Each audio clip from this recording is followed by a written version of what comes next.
안녕하세요. 예, 서울대 항공우주공학과 합격 축하드립니다. 먼저 간단하게 자기소개 좀 해주시겠어요? 네, 안녕하세요. 전 북경고등학교 3학년을 졸업하고 현재 서울대학교 항공우주공학과 24학번으로 입학하게 된 학생입니다. 축하드립니다. 합격증 딱 받았을 때 기분이 어땠어요? 근데 사실 하루 조기 발표 나갔고 네, 진짜 아무것도 모르고 있었는데 오니까 딱 합격 뜨니까 기분이 되게 좋더라고요. 네. 그거 딱 합격증 열 때 그 로또 긁는 기분이겠네요, 완전히. 네, 딱 이렇게 클릭하고. 그렇구나. 이제 여러 가지 궁금한 걸 좀 물어볼 텐데, 일단은 요새 학생부 종합을 하려면은 기본적으로 장래 희망이 있어야 되잖아요. 네. 장래 희망 없이는 생기부가 안 만들어진다고 생각을 하거든요. 그 장래 희망이 뭐예요? 저는 장래 희망이 항공우주공학자를 꿈꾸고 있었어요. 네. 근데 구체적으로 거기에서 뭘 하고 싶은 게 있어요? 네, 이게 항공우주라는 게 사실 항공 분야랑 우주 분야로 나뉘는데 1학년까지는 크게 생각이 없다가 2학년 때부터 우주 쪽으로 가봐야겠다라고 생각을 해서 인공위성이나 이런 쪽으로 자세 제어 이런 쪽으로 가보면 괜찮지 않을까. 인공위성에 관한 뭐 기기를 만든다든지 거기에 들어가는 뭐 소프트웨어를 만든다든지 그런 쪽에 관심이 있다는 얘기죠? 실제 인공위성을 좀 운영을 하고 이런 전문가가 많이 이제 필요하다고 해서. 그렇구나. 그래서 항공우주학과 간다길래 나는 또 이제 또 나중에 우주인이 되고 싶은가 또 뭐 이렇게 이제 내 고등학교 후배 중에 무슨 산이었는데 한국 최초 우주인 이산이요. 이산. 그게 내 고등학교 1년 후배거든요. 고등학교 때 알지는 못하는데, 네. 그래서 그 사람도 좀 생각나고 해가지고, 혹시 또 이제 여러 가지 나사에 취직을 할 생각인가, 이런 생각도 해봤는데, 하여튼 인공위성 쪽으로 개발을 하고 싶다. 장래 희망을 가지게 된 시기가 언제죠? 중학교 2학년 때까지는 그냥 기계공학자로 막연하게 생각을 하고 있었는데 중학교 3학년 때 과학고 입시를 준비를 하면서 어떤 걸로 세부적으로 들어가면 좋을까 생각을 하다가 항공우주공학자라는 게 있다는 걸 알게 되고 그쪽으로 가려고. 그러니까 원래 이제 기계 같은 거 이렇게 만지는 걸 좀 좋아했어요? 네. 중2 정도 됐으면은 한창 막 사춘기고 그냥 꿈에 대해서 막연한 그런 걸 가지고 있을 시기인데 그래도 영재고라든지 과학고 같은 거를 준비함으로써 자기 꿈에 대해서 구체적으로 많이 알아보게 되는 그런 계기가 있었나 보네요. 생각을 하게 되는. 예.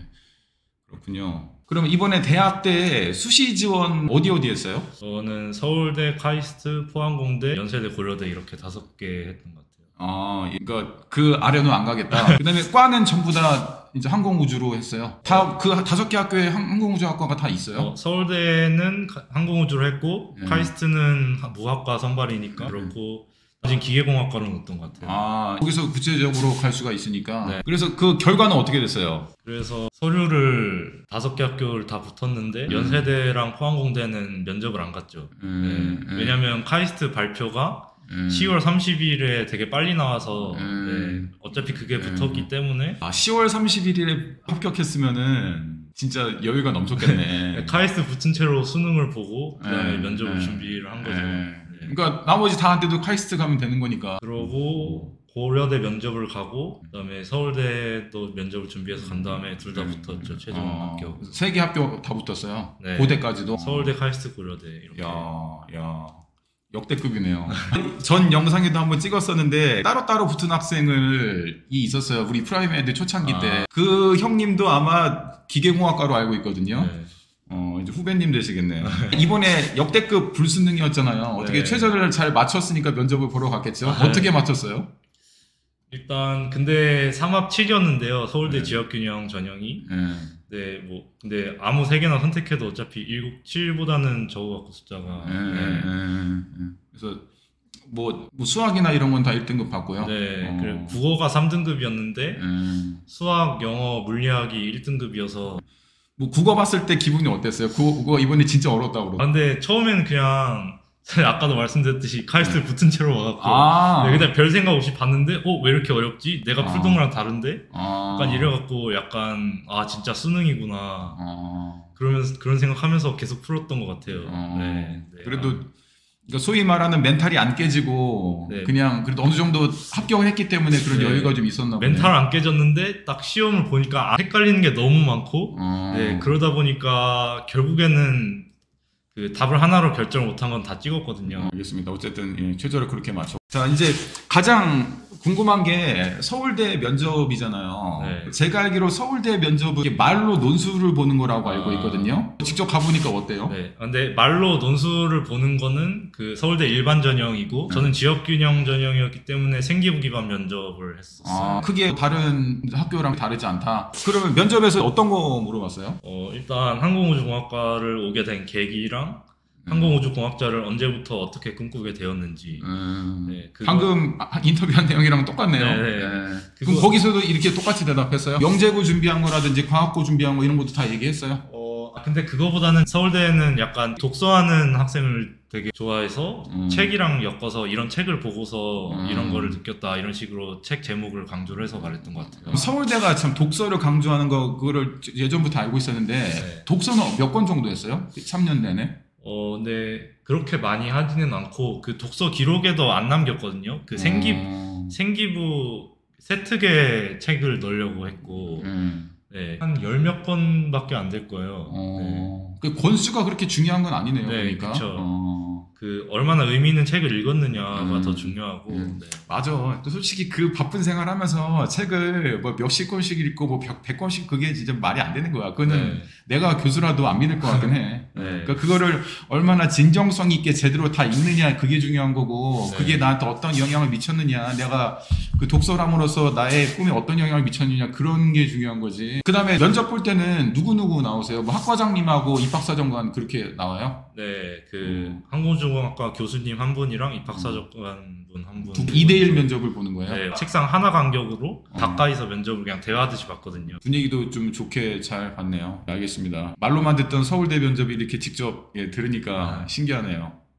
그 다음에 내신 점수를 우리 프라이메듀 다닐 때까지 2학년 때까지 나눴는데 그때까지 제가 본 성적은 전부 다 1등급이었거든요. 그래서 1.0인 걸로 알고 있는데 최종 내신 점수는 어떻게 됐어요? 네, 최종은 일본어를 2번을 2등급을 받으면서 1.04로 마무리를 했죠. 일본어? 네.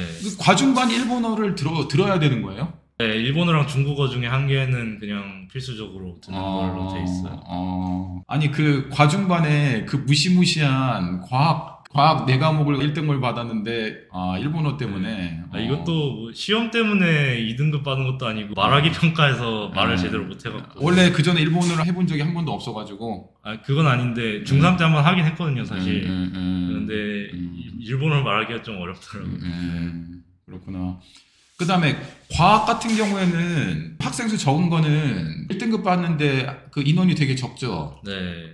물리, 화학은 1등급이 저희는 3명이었고 네. 진짜 적다. 생명이랑 지구과학은 그거보단 많은데 한 6명에서 7명, 8명 정도 됐던 것 같아요. 야, 그럼 물리, 화학은 진짜 치열하겠다. 네. 한 명, 그럼 3명. 알겠습니다. 그 후배들이 선택하는데 참고를 하시기 바랍니다. 근데 저희 밑에 학년은 되게 많이 선택해서 네, 그 정도로 빡세진 않고 거기도 한 6명, 7명 정도 되는 걸로 알고 있어요.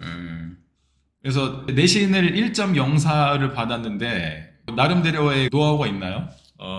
저는 그냥 계속 내신만 생각하면서 계속 생활을 했던 것 같아서 1년 내내, 2년 내내, 3년 내내. 네, 왜냐면 이거를 잘 받아야 학교장 추천도 받고 대학도 안정적으로 합격할 수 있고 그러니까 내신 하나하나가 그냥 수능을 보는 거라다라고 생각하고 네, 진지하게 임했던 것 같아요. 맞아, 진짜 그래야 돼. 그렇게 생각하는 학생이 진짜로 상위권에는 많고 그래서 진짜 상위권으로 올라갈수록 이 경쟁이 치열하더라고요. 네. 스트레스도 많이 받고 그 스트레스 얘기가 나와서 그러는데 스트레스 나름대로 관리 방법이 있어요? 근데 사실 일단은 어차피 할 수밖에 없는 거니까 공부는 뭐 정신적 스트레스보다는 그 육체적으로 오는 스트레스가 더 많았던 것 같아요 저는. 네. 그래서 너무 피곤하고 힘들면 그러니까 마음까지 안 좋아지니까 쉬려고 했던 것 같고 그다음에 물론 뭐 세특을 준비하고 여러 가지 공부도 하고 하면서 밤을 많이 샜지만 그래도 밤을 샌 다음 날에는 좀 휴식을 많이 하려고 했죠. 네. 밤을 많이 새요? 그러니까 저는 그냥 완벽하게 다 하고 싶어서 제대로. 밤을 많이 새는구나. 아니 진짜 인간적으로 이게 수행이 너무 많아. 참 내신 1.0 받는 학생도 수행이 많아서 밤을 새는구나. 이게 참 쉽지 않은 길이네요. 예, 항상 진지하게 임했다. 아까 각 과목 방법에 대해서 간단하게 얘기했는데 좀 다시 한번 정리를 해주시겠어요? 수학이나 과학은 문제를 많이 풀라고 했다고요? 네. 그러니까 안푼 문제가 나오면 되게 당황을 하기 때문에 최대한 많은 문제를 경험하는 방향으로 공부를 하려고 했고 나머지 과목은 일단 내신은 암기이기 때문에 단권화 노트를 만들려고 했는데 학교 교과서랑 프린트랑 인강 교재까지 합쳐서 그냥 하나의 노트에 정리를 해서 그것만 보면 점수 잘 나올 수 있게 그냥 단권화를 시켰죠. 그러니까 최대한 많은 자료를 접하되 그거를 정리해서 나만의 것으로 최대한 단권화 작업을 했다. 네. 그걸 하고 단권화 노트를 바탕으로 문제를 푸니까 또 저만의 방법이 생기기도 하고 하더라고요. 알겠습니다. 단권화 하십시오. 네. 그 다음에 학원에 도움을 받은 과목이 있어요? 학원은 일단 수학을 1학년 때는 아예 안 다녔거든요. 네. 근데 그러다 보니까 내신은 그럭저럭 나오는데 그래도 더 안정적으로 1등급이 딱 나오고 싶다. 그리고 수능까지 내신을 풀면서 대비를 하고 싶다. 이런 생각이 들게 돼서 1학년 겨울방학부터 수능을 준비를 했죠. 수능 수학을. 네. 수능하고 2학년 때 또 내신 수학도 하고 같이. 네. 그러면서 수능의 실력까지 내신을 풀면서 좀 기를 수 있더라고요. 네. 궁금한 게 내신 준비하면은 수능 시험에 도움이 돼요? 그 연관관계 어느 정도 된다고 생각해요? 2학년 시험의 경우에는 수원수투니까 수능에 직접 출제되는 범위이기 때문에 맨 뒤에 한두 문제 정도는 선생님이 그냥 수능이나 9월 모의평가나 이런 데서 변형을 해서 넣으시더라고요. 근데 저는 그 기출문제를 다 풀어봤으니까 이게 어느 문제를 변형을 한 거구나를 알고 풀 수 있기 때문에 그래요? 네, 풀이 과정이 다 생각나니까 좀 더 수월하게 그러니까 이게 내신에 수능 변형을 내는 이유가 수능 공부를 하도록 유도를 하기 위해서거든요. 그래서 저는 수능 공부도 내신 공부를 하면서 잘 채울 수 있다. 그러니까 나는 그런 게 학교 역량이라고 생각해요. 특히 영어 같은 경우에는 이게 학교 시험을 공부하면은 그게 수능에도 도움이 돼야 된다고 생각하거든요. 그게 왜 그러냐면은 애들이 갈수록 내신만 공부하다 보니까 이 모의고사 성적이나 수능 성적이 이게 떨어지더라고요, 점점. 1학년 때는 다 1등급 받은 학생들이 2, 3학년 갈수록 2등급 받고 3등급 받고 이러는 게 내가 볼 때 내신을 범위도 많게 하고 변형도 많이 시키면은 그런 게 좀 덜 하다고 생각하는데 그럼 백형고 영어는 어때요? 어떻게 생각해요? 그거 준비하면서 수능에 도움이 많이 된다고 생각해요? 근데 아예 지문을 교과서나 프린트에서 따오는 게 부교재에서 따오는 게 아니라 아예 새로운 그냥 제재만 갖고 새로운 지문을 갖다 놔서 그냥 독해력으로 뚫어내야 되는 지문도 있었고 맞아요. 그래서 열심히 공부하면은 수능에도 많이 도움이 되지 않나. 그리고 또 수능 공부를 하는 게 오히려 내신에도 도움이 됐던 것 같아요. 그게 별개가 아니죠. 많은 학부모님들이 영어학원 여쭤보실 때 프라이메드는 내신 전문학원이에요, 수능 전문학원 이렇게 물어보시는데 저에 대한 대표는 항상 그거거든요. 그게 두 개가 별개가 아니라고 얘기하는데 역시 다시 한번 현역 학생이 그걸 증명을 해주셨네요. 예, 알겠습니다. 백현고를 아까 얘기했지만은 영재고를 먼저 보고 그 다음에 과학고를 보고 그 다음에 일반 고등학교를 지원했는데 동백중 출신인 걸로 알고 있거든요. 근데 제 경험상 동백중 출신은 동백고를 많이 가는데 굳이 백현고를 지원한 이유가 따로 있어요? 동백고는 과학 중점반이 없는 걸로 알고 있어서 저는 과학 중점반을 지원을 하면 되게 생기부도 풍성하게 채울 수 있고 과학도 많이 수강할 수가 있으니까 대학 진학에 도움이 많이 되겠다 생각을 해서 과학을 되게 좋아하나 봐요. 네, 수학과학을 흥미가 있죠. 그렇구나. 이게 아무나 가질 수 없는 탤런트인데 그게 참 복 받은 거죠. 부럽습니다. 나는 문과라 가지고. 그리고 백형고 하면은 과학 중점반 이야기를 빼놓을 수가 없는데, 그러니까 저 같은 경우에도 학원에 있으면서 백형고 학생들도 많이 접하고 면접 대비도 해주는 학생이 있어가지고 또 과학 중점반에서 나눠주는 자기가 정리하는 그런 데이터라든지 자료 같은 것도 좀 많이 보고, 작년 같은 경우에는 우리 아들 데려가서 과학 중점반에서 하는 행사 거기도 좀 참여도 좀 해보고 해서 관심이 되게 많아요. 백형고 학생이 생각하는 백형고 과학 중점반은 어때요? 일단 과학 관련 활동이 굉장히 많고 물화생지 원을 다 이수를 해야 되기 때문에 좀 부담은 많지만 그거를 그래도 열심히 버텨 나간다면 반드시 좋은 결과로 돌아오게 되는 것 같고요. 이거를 저같이 다 챙기려고 하면 체력적으로 많이 힘들더라고요. 네. 근데 쉬운 길은 아니다. 네, 쉬운 길은 아니지만 분명히 도움은 많이 될 거라고 생각해요. 그래도 웬만한 자기 원하는 대학을 가기 위해서는 어쨌든 그 네 과목을 다 챙기는 게 네. 도움이 된다는 말씀이시죠? 네, 그렇죠. 그리고 과학 중점반이 아무래도 문과나 그다음에 뭐 이과 이런 데보다는 분위기가 훨씬 더 좋을 거 아니에요.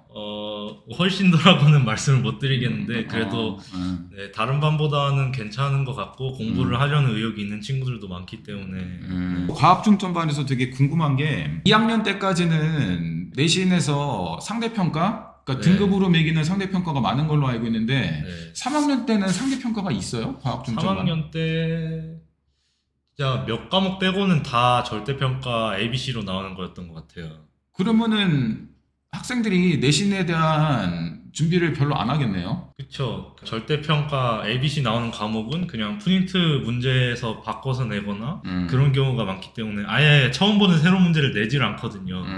네. 그러니까 상대적으로 내신에 대한 부담은 굉장히 많이 줄어드는 거예요. 줄어들었죠. 그러면 나머지 역량을 어디다 쏟아요? 그러니까 쉽게 말해서 무슨 공부를 해요? 아니면 분위기가 흐트러진다든지 그런 건 없나요? 그런 것도 일부 친구들은 있기는 한데 저 같은 경우에는 수능 공부에 좀 더 시간 투자를 많이 했던 것 같아요. 수능 공부랑 그 세특 채우는 거랑 카이스트 자기소개서 준비나 그런 걸 좀 미리미리 했구나. 네. 할 거는 항상 많았기 때문에 네. 그 3학년 때도 뭐 조금 더 편해지거나 그런 거 없이 네. 여전히 바빴다? 네, 훨씬 바빠진 거죠, 오히려 어떻게 보면. 각자 자기가 알아서 챙겨야 되니까. 네, 제가 원하는 목표까지 가려면 여러 가지 해야 될 것들이 너무 많으니까. 진짜 아무나 할 수 없는 거네요. 후배들에게 해주고 싶은 말이 있어요. 특히 지금 중3 같은 경우에는 기말고사가 끝나고 고등학교 선택 어디 해야 되느냐 이러면서 학교 분위기가 혼란스럽고 공부를 약간 소홀히 하는 시기거든요. 네. 근데 이때 뭐를 하면 좋을지 선배로서 해주고 싶은 말이 있어요? 제가 일단 입시 다 끝나고 나서 생각을 해보면 어느 학교를 가든지 그냥 열심히 하면 좋은 결과가 나오는 것 같아요. 네. 학교는 중요하지 않다. 네, 뭐 어디 일반고 중에서 뭐 어느 학교를 가더라도 열심히 하면 좋은 결과가 나오는 것 같거든요. 중학생에서 고등학생으로 넘어오면서 자기 인생은 책임질 사람이 자기밖에 없다는 거를 좀 깨달았으면 좋겠어요. 이건 무슨 말이죠? 네. 되게 뼈 있는 말인데? 예비고의 친구들이 일단 그냥 지금까지는 뭐 시험 성적이 망해도 별 영향이 없고 그랬을지 모르지만 일단 고등학생 입장에서 시험이 망하거나 원하는 결과가 안 나왔을 때 굉장히 힘들거든요. 근데 그런 거를 좀 예방할 수 있는 거는 결국 자기가 지금 열심히 공부하고 노력하는 방법밖에는 없다고 생각해요. 네, 공부는 뭐 다른 사람이 해줄 수 있는 게 아니니까. 네, 그래서 그런 거를 마음에 새기고 있어야 할 것 같아요. 알겠습니다. 부디 많은 학생들이 이 말을 좀 새겼으면 좋겠네요. 그 마지막으로 제가 그 2년 동안 느꼈던 점을 몇 가지 말씀해 드리면은 이제 영어를 했잖아요. 네. 근데 영어 했을 때도 다른 학생과 참 이 학생은 참 다르다라고 느낀 게 첫 번째는 뭐냐면 일단은 스마트폰이 없었어요. 스마트폰을 없앤 이유가 있었어요? 지금은 스마트폰이네요. 네, 지금은 바꿨죠. 네. 언제 바꿨어요? 합격하고? 서울대 면접 끝나고 바꿨죠. 다 끝나고. 네. 완전히 의도가 된 거네. 네. 그 스마트폰을 안 가지고 다니는 이유가 있었어요? 네. 처음부터 그냥 폴더폰이었는데 그거를 안 바꾸고 있었는데 영재고 입시가 됐고 그러면은 또 거기에 집중을 해야 되니까 바꾸는데 무리가 있고 과학고 입시가 있고 또 고등학교가 올라왔으니까 이왕 이렇게 된 김에 그냥 폴더폰을 가지고 생활을 해보자. 폴더폰을 가지고 다녀보니까 어때요? 편해요? 오랜 기간 스마트폰에서 폴더폰으로 바꿨으면은 되게 불편했을 텐데 처음부터 폴더폰이어서 별로 그렇게 불편한 점은 없었고 스마트폰이 필요한 일이 생겨도 친구들이 있으니까. 그리고 두 번째 또 다른 학생과 달랐던 게 뭐냐면은 보통 학생들은 학원에서 시키는 것만 하는데 그 학생 같은 경우에는 어땠냐면은 자기가 그날 배우는 거에 대해서 모르는 단어를 다 따로 정리를 하더라고 보니까. 근데 그게 참 웃긴 게 영어 1등급이잖아요. 네. 그 1등급이면 상대적으로 모르는 단어가 적어야 되는데 4등급이나 5등급보다 1등급이 모르는 단어가 더 많아. 나 이거를 여러 학생들한테 얘기했거든요. 아, 모르는 단어가 한 권당 1000개씩이어가지고 나한테 더 달라 막 그랬잖아요. 네. 그러니까 그거를 막 2권 넘기고 3권 넘긴 학생이 우리 학원에서 딱 2명밖에 없었어요. 와.